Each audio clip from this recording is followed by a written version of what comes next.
Le titre de l'intervention est le suivant, PPCR, évolution du métier de l'inspecteur. Cette intervention se fera à deux voix. Tout d'abord, je vous parlerai de quelques éléments de contexte et ensuite Christophe fera une intervention sur l'éthique lors du rendez-vous de carrière et de l'accompagnement. Alors, quelques éléments de contexte. Il semblait important en fait de rappeler que les missions des corps d'inspection sont fortement et intimement liées au mode de pilotage du système éducatif et à son évaluation. En effet, le mouvement de décentralisation et de déconcentration, ainsi que les impératifs de qualité et d'efficacité du système éducatif ont transformé en profondeur les modes de pilotage. Les inspecteurs voient leur positionnement et leur mission évoluer très sensiblement sous trois effets. Tout d'abord, celui affirmé de l'académie comme un échelon stratégique de la politique éducative nationale. Ensuite, de la part croissante d'autonomie accordée aux établissements. Et enfin, du respect de la liberté pédagogique reconnue aux enseignants par le législateur. Le pilotage prend le dessus sur les missions liées aux disciplines et exige un travail plus collectif. Il est nécessaire d'accompagner ces politiques éducatives au plus près du terrain. La posture professionnelle est donc davantage faite d'expertise et de conseil que de prescription et de contrôle. Contrairement à ce que le petit schéma pourrait faire penser, le pilotage n'est pas du tout pyramidal. L'autonomie pédagogique des établissements constitue désormais un levier essentiel de la réussite et en conséquence change la donne du pilotage académique en remettant en cause la logique descendante.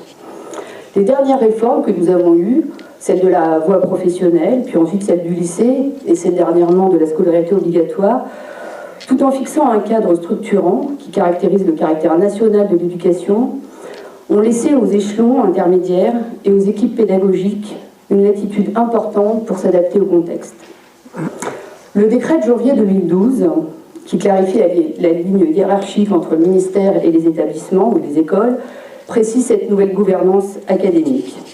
Il restait à préciser les missions des inspecteurs. C'est ce qui a été fait en fait avec la circulaire de 2015, qui replace vraiment, qui rappelle les 4 missions principales des corps d'inspection, qui sont l'évaluation, l'inspection, l'accompagnement et la formation, mais dans un contexte beaucoup plus large de pilotage pédagogique de l'académie. Les avancées de cette circulaire sont notables en ce qui concerne la place de la dimension pédagogique dans cette gouvernance académique. On pourrait la résumer par une évolution de l'évaluation et de sa finalité. On passe ainsi d'une évaluation contrôle à une évaluation accompagnement. Cette circulaire marque la volonté politique de se rapprocher des professionnels en établissement, en œuvrant à la professionnalisation des personnels, à l'accompagnement de proximité, en instaurant la confiance, en valorisant les compétences. La discipline, dont l'expertise reste un des fondements de la légitimité professionnelle de l'inspecteur, est replacée dans un contexte plus large, celui de la réussite des élèves. On peut noter que la hiérarchisation des missions des corps d'inspection n'est pas indiquée. Le programme de travail académique, le PTA, est évoqué, même si on sait qu'il est souvent tombé en désuétude. Un rapport récent de l'Inspection générale a montré qu'il n'y avait seulement que 8 académies sur les 30 qui en avaient un. Il est rappelé tout de même qu'afin d'en garantir la cohérence et l'efficacité, l'action des personnels d'inspection s'inscrit dans le cadre de la stratégie académique. Le programme de travail académique en précise les priorités. Et chaque inspecteur reçoit une lettre de mission. J'aimerais vous relire un petit extrait de la circulaire de 1990 qui décrit les missions des inspecteurs.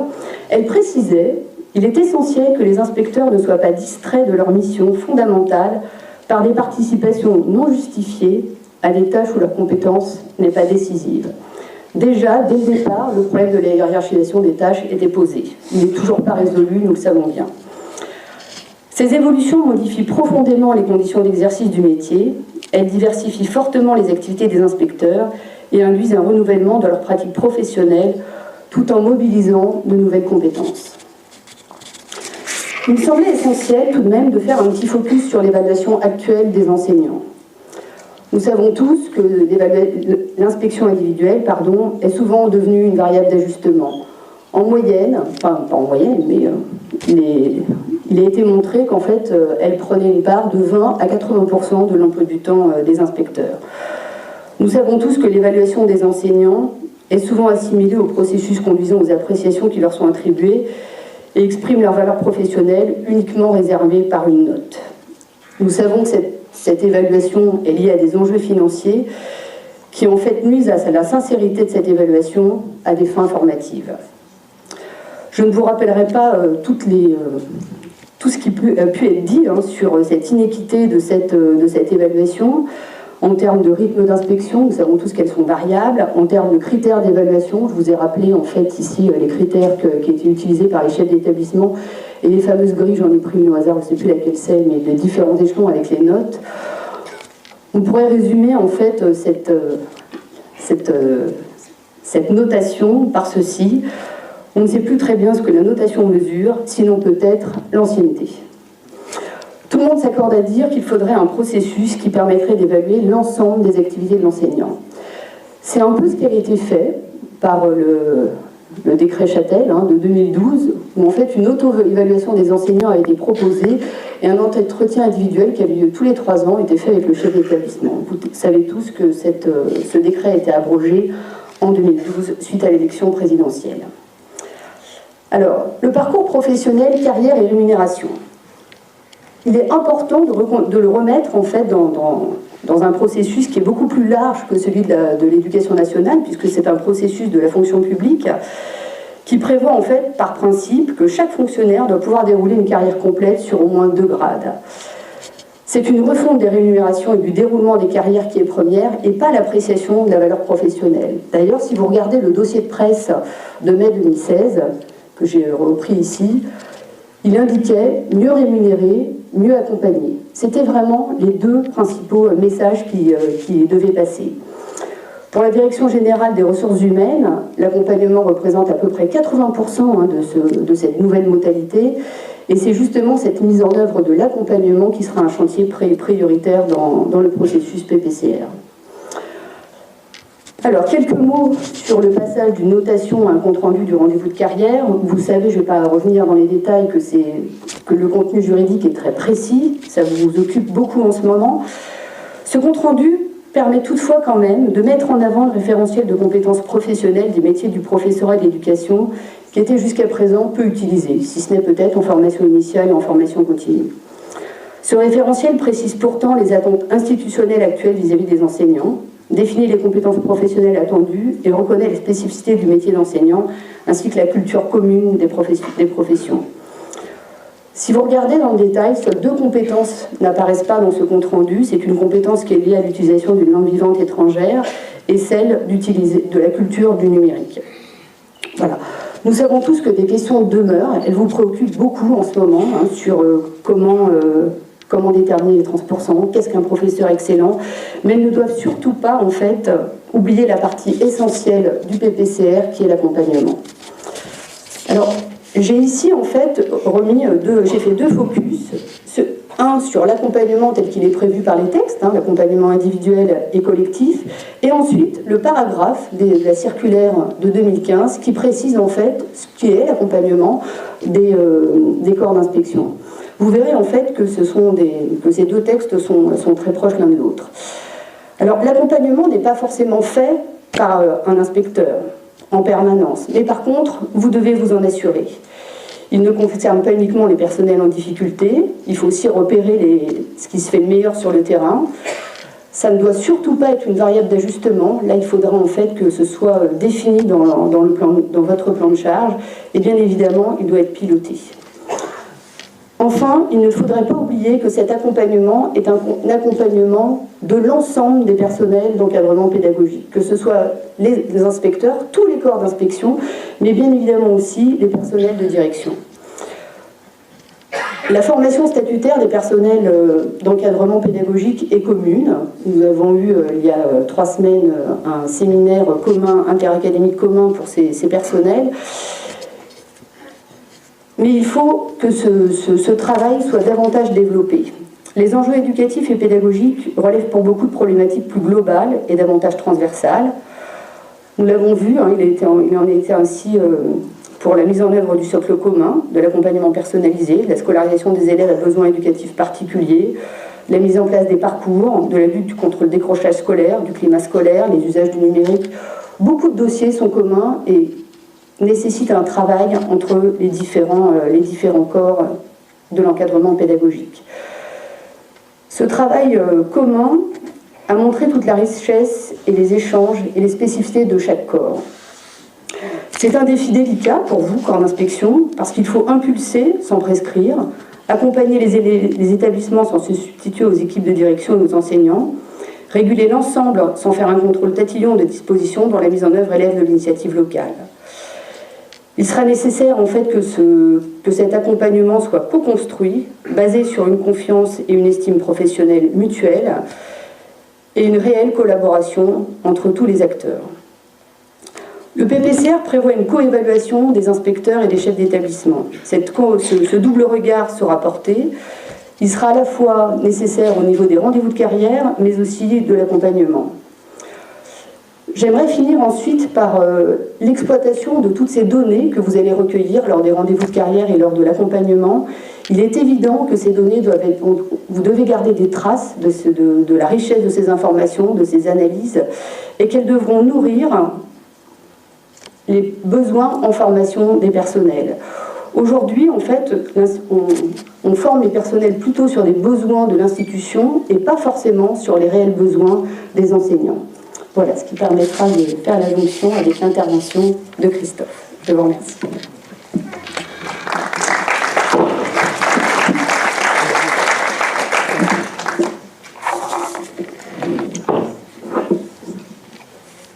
Voilà, donc bonjour à toutes et à tous. Je suis ravi de vous retrouver tout d'abord.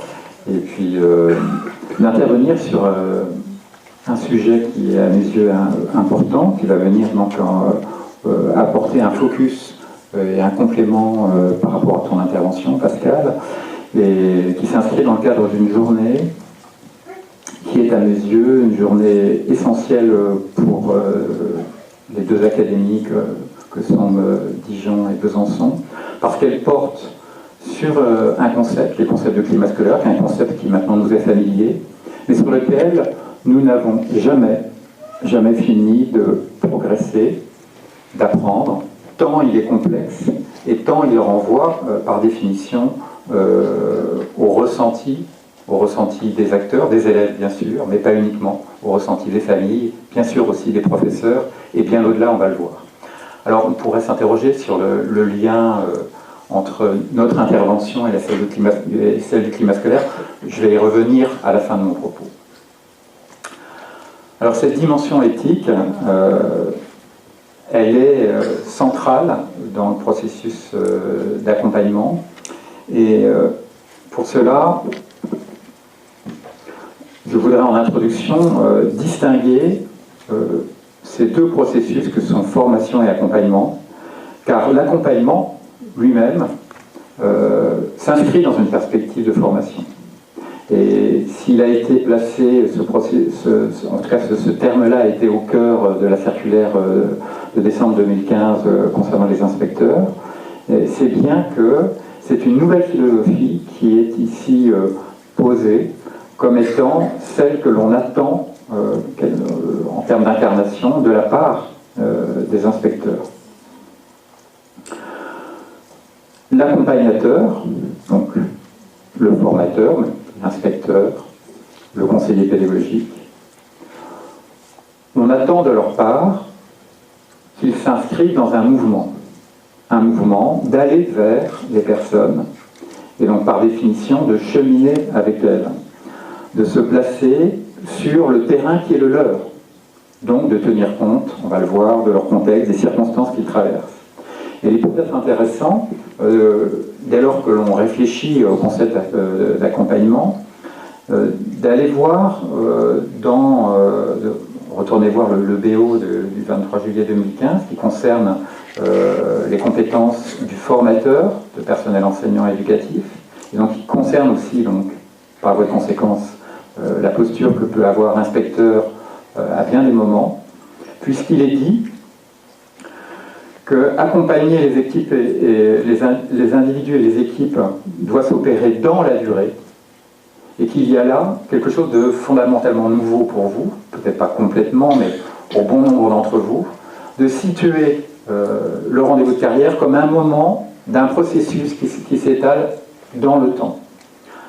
Et que, bien sûr, si on veut pouvoir avoir de l'efficacité dans le développement professionnel, des professeurs, et pas uniquement des professeurs, des CPE, eh bien, il est essentiel de prendre le temps et la mesure de là où en sont chacun et chacune. Donner aux individus et aux équipes des outils pour agir. C'est, me semble-t-il, une des premières exigences qui renvoie à l'éthique de l'acteur, parce que comme on peut vouloir, on va le voir dans les définitions de squelettique tout à l'heure, trouver les réponses les plus justes adaptées aux personnes, si on n'a pas un minimum d'expertise à apporter. Et donc, cette expertise, elle passe notamment par la capacité à apporter des outils. Donc, des outils, ce sont des éléments concrets qui vont permettre aux personnes de trouver des repères pour s'orienter, se professionnaliser. Suivre avec attention les expérimentations et les innovations, ça veut dire aussi, pour un inspecteur, être au fait des innovations en cours, des expérimentations à l'œuvre, de leur articulation éventuelle avec la recherche, d'être capable de s'y intéresser, de montrer son intérêt, de déceler avec discernement ce qui peut être intéressant. Je dis bien ce qui peut être intéressant dans ces innovations, parce que les innovations ne riment pas toujours avec progrès, avec amélioration. Il faut être vigilant à cet égard-là. C'est, me semble-t-il, une condition essentielle de la professionnalité d'inspecteur. Aider chacun à s'engager dans un processus d'enseignement, de formation, de recherche-action, tout enseignant doit pouvoir être, d'une certaine manière, engagé dans un processus de recherche-action. Tout enseignant doit pouvoir se considérer comme un chercheur, avec peut-être un regard modeste, fait d'humilité, de simplicité, mais qui fait qu'il va se différencier de l'enseignant-chercheur. Mais il doit être en remise en cause permanente de ses compétences, de ce qu'il produit, et comprendre que la plus grande source d'enrichissement personnel, et c'est vous qui allez pouvoir aussi lui dire, ce sont ses erreurs, ses difficultés, ses échecs, et non pas ses réussites.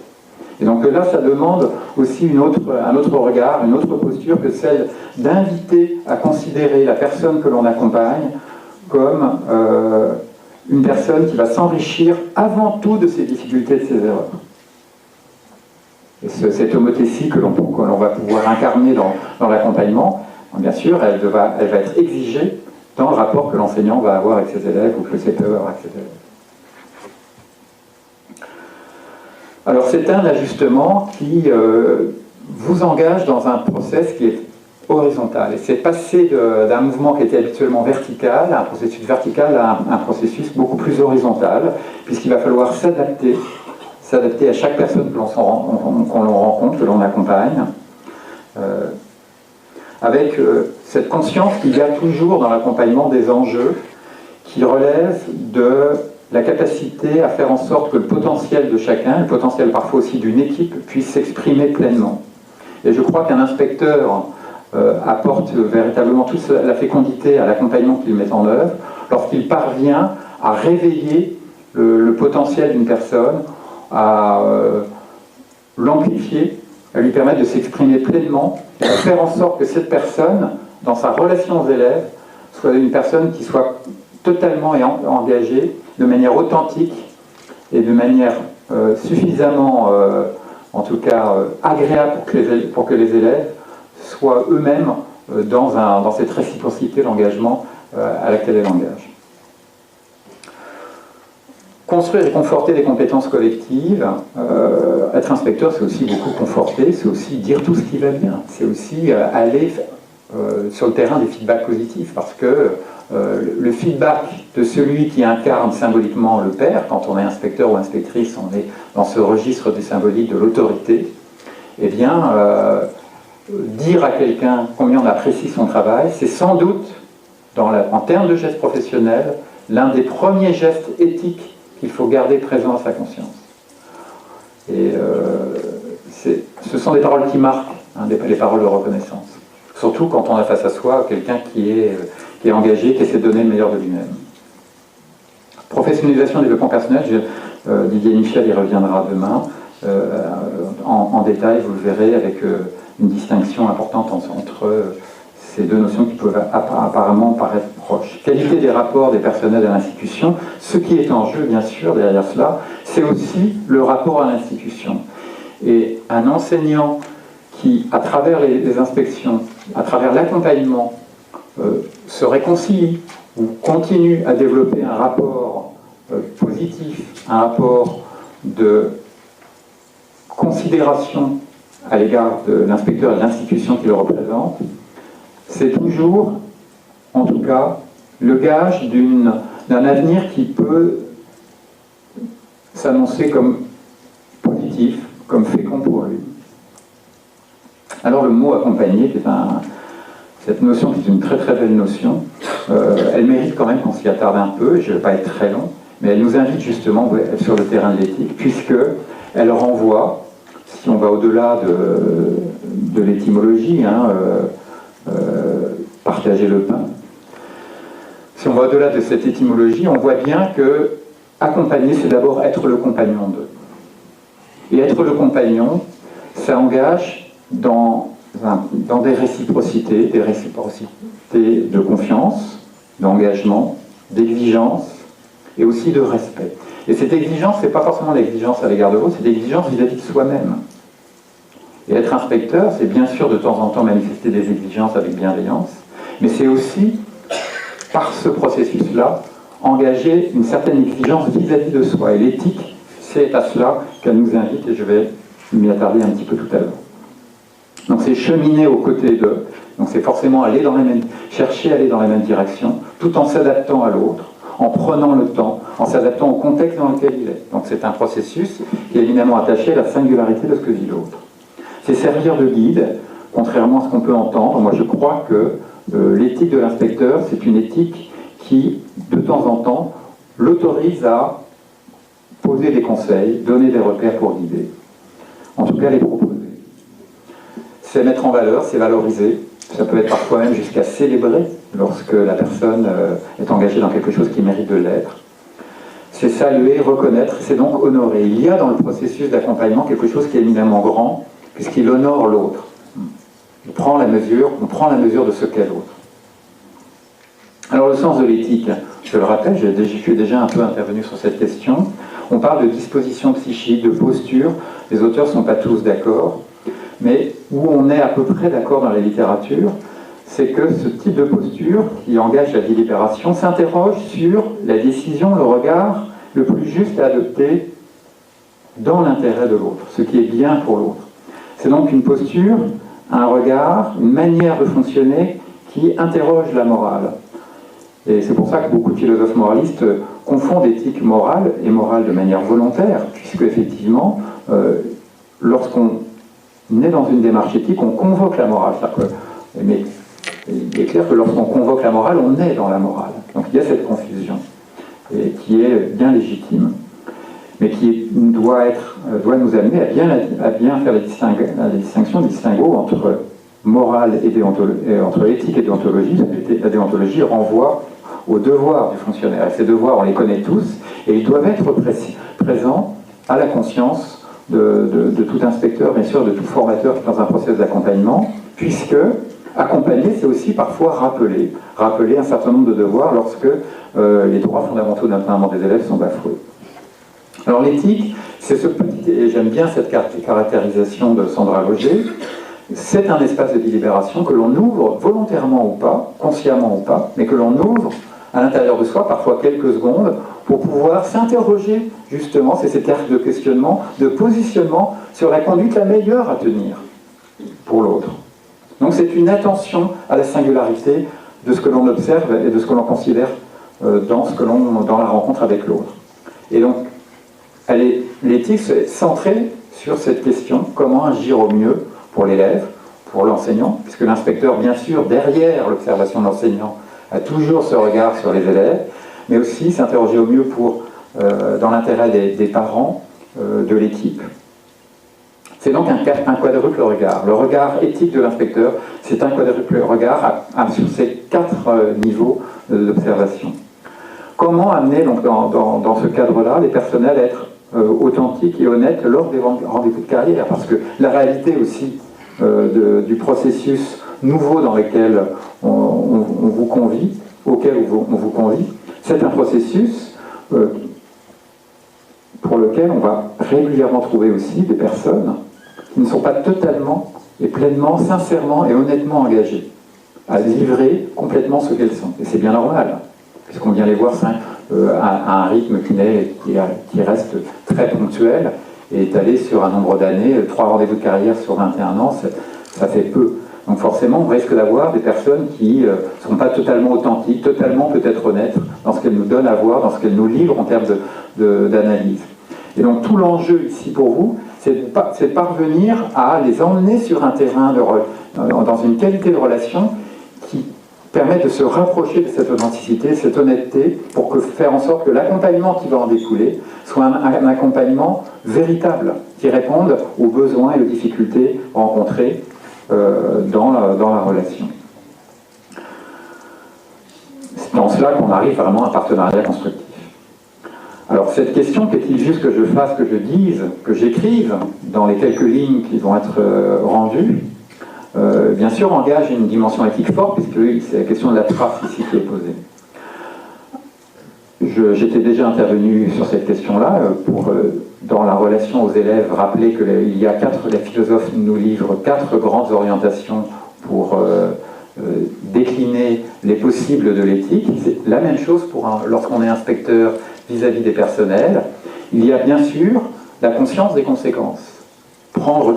Et c'est faire exercice de responsabilité que d'être relié à cette anticipation des conséquences de ce que l'on va dire, de ce que l'on va produire, de ce que l'on va écrire. C'est aussi, autre possibilité d'être dans une démarche éthique, de rappeler le droit, les devoirs, notamment lorsqu'ils sont bafoués, mais pas uniquement les droits des élèves, ça peut être aussi les devoirs des personnels. Essayer de donner le meilleur de soi en tant qu'adulte, en tant que personne, dans la relation à la personne que l'on vient rencontrer, faire preuve de patience, d'écoute, d'encouragement. Il y a énormément de vertus dans l'écoute. L'écoute elle-même a son train de vertus derrière elle, dans le soutien que l'on peut apporter, la patience que l'on peut avoir vis-à-vis de quelqu'un qui débute, de quelqu'un qui rencontre de profondes difficultés, mais aussi le soin, parce que lorsqu'on est inspecteur, on est amené à rencontrer des personnels qui traversent des périodes de grande vulnérabilité, et donc, ou alors qui s'occupent d'élèves vulnérables.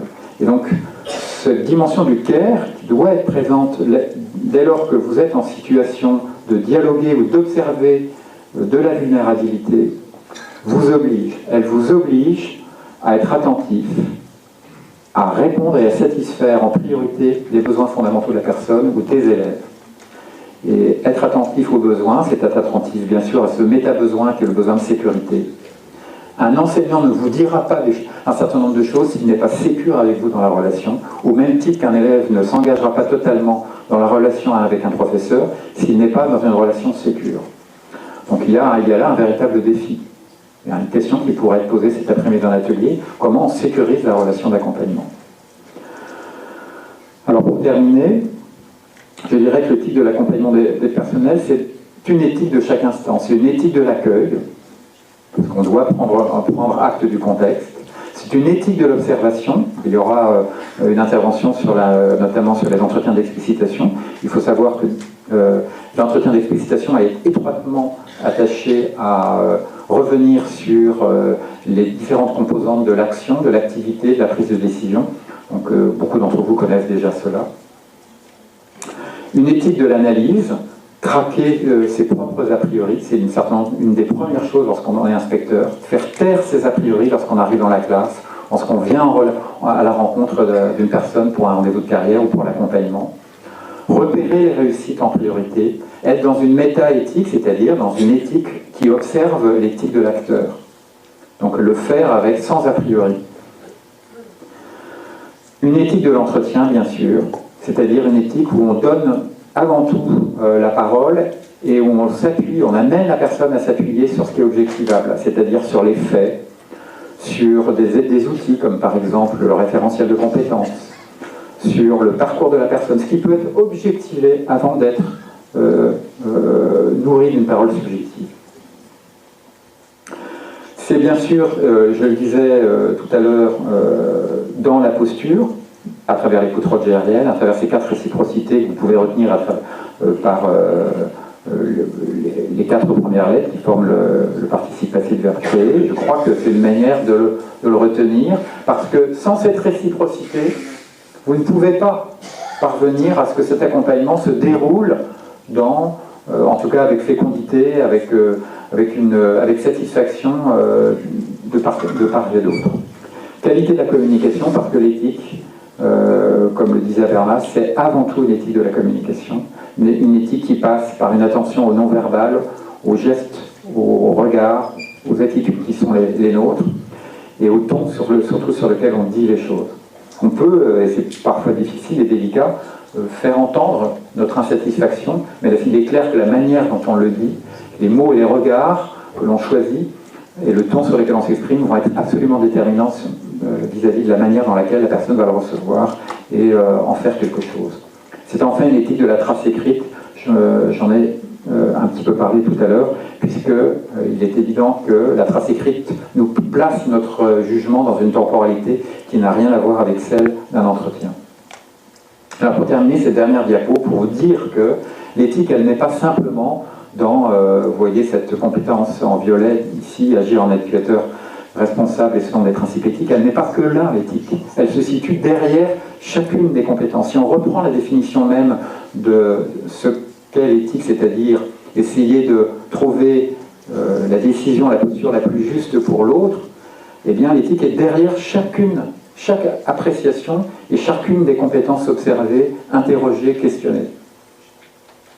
Et ça, il faut bien en prendre la mesure, parce qu'elle nous place du coup véritablement au cœur de notre professionnalité d'inspecteur.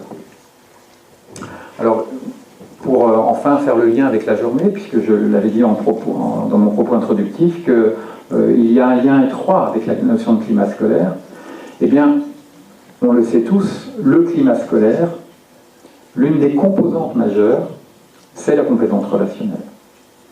Et lorsque, dans une équipe, plusieurs personnes témoignent de la qualité des relations qu'elles ont avec les corps d'inspection,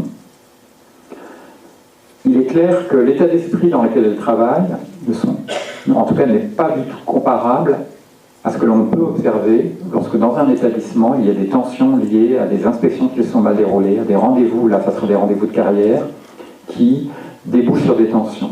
Donc, tout le défi qui vous est posé ici, c'est bien de réussir à construire à travers cet accompagnement qui commence déjà dans les rendez-vous de carrière, un climat, une dynamique qui soit suffisamment positive pour qu'elle retentisse sur le climat de classe et le climat des équipes et le climat des établissements.